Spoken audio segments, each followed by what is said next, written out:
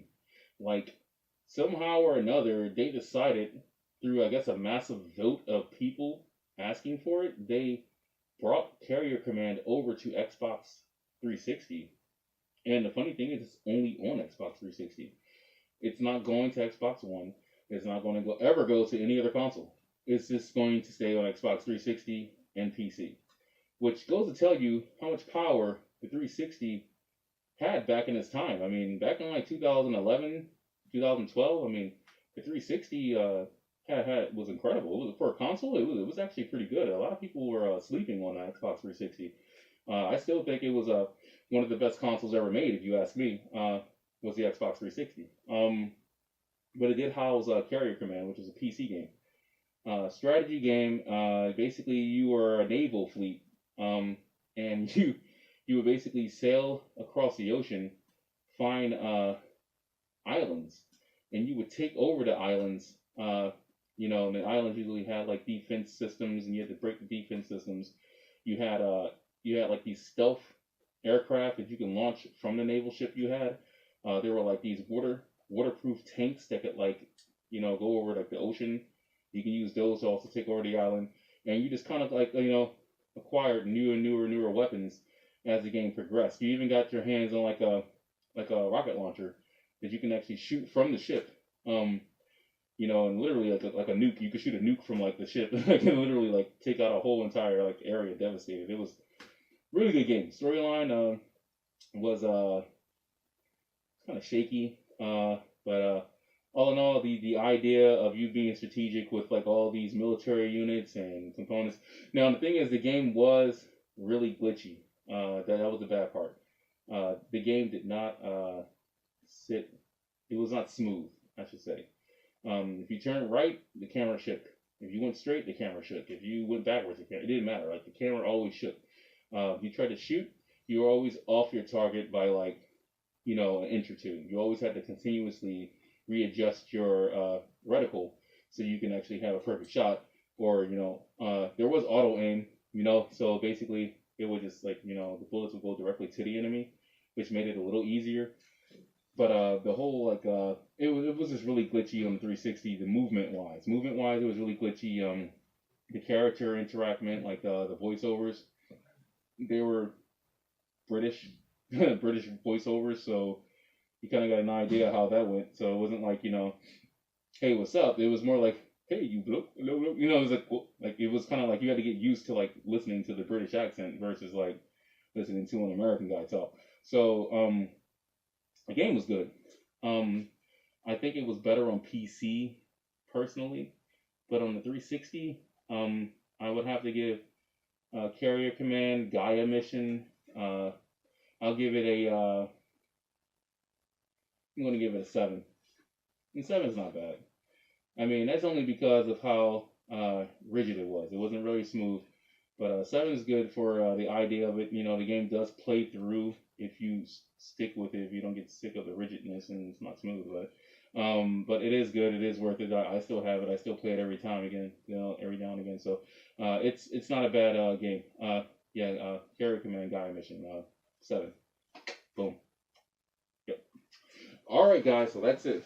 That's Boss 5 game pick right there. Rating. Definitely try those games out if you like some of them that I mentioned. I try not to give too many spoilers. I just try and give you the beginning portion of the game, and if you want to go play it, I mean that's up to you, and try it out. But I did not give any spoilers. I did not give you the ending for most of these games. I won't do that. So all right, so that's that. All right, so lastly, in this episode of Boss Gaming Network, I wanted to talk about one game in particular, and that is Star Wars Battlefront 2.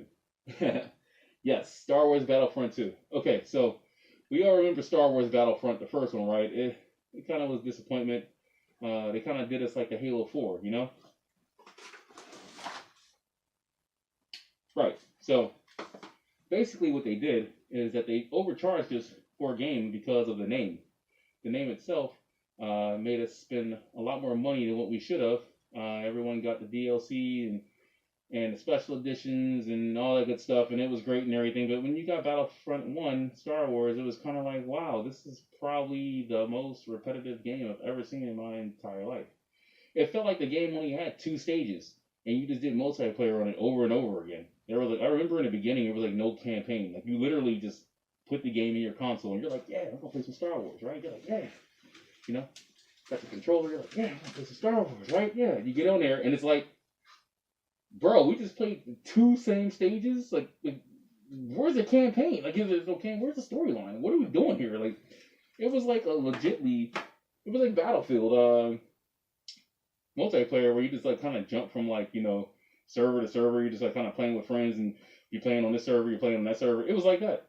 It was like come on, like what? Where's the meat of Star Wars? Where's the meaning of all of it? Like, where is it all at? And it's kind of funny because Electronic Arts developed the game. EA, you would think they know people want to see a legit full game of Star Wars. This isn't like a baby company. Like, EA is huge. They do all the sports games for like NFL, Madden, NBA.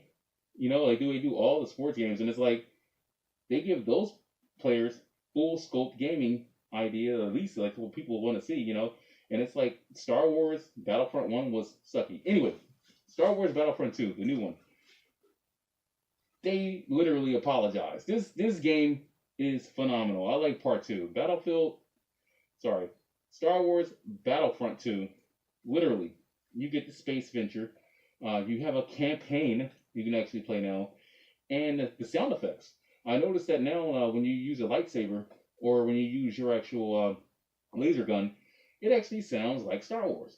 It sounds like sounds from the actual movie that LucasArts actually made. It's like, wow, it doesn't sound like, a little pea shooter from like a Pac-Man game or something like that. It actually sounds like the actual sound effects from the LucasArts.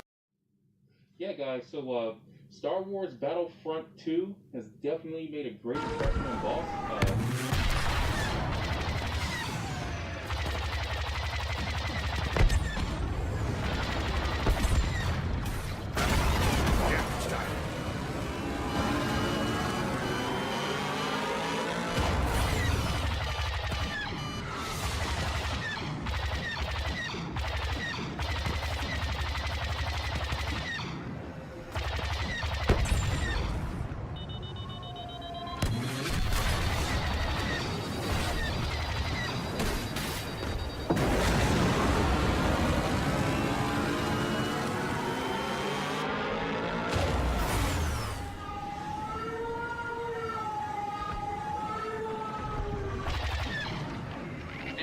Don't have many ships left. End this now. Finish them off. Keep their TIE fighters from destroying them.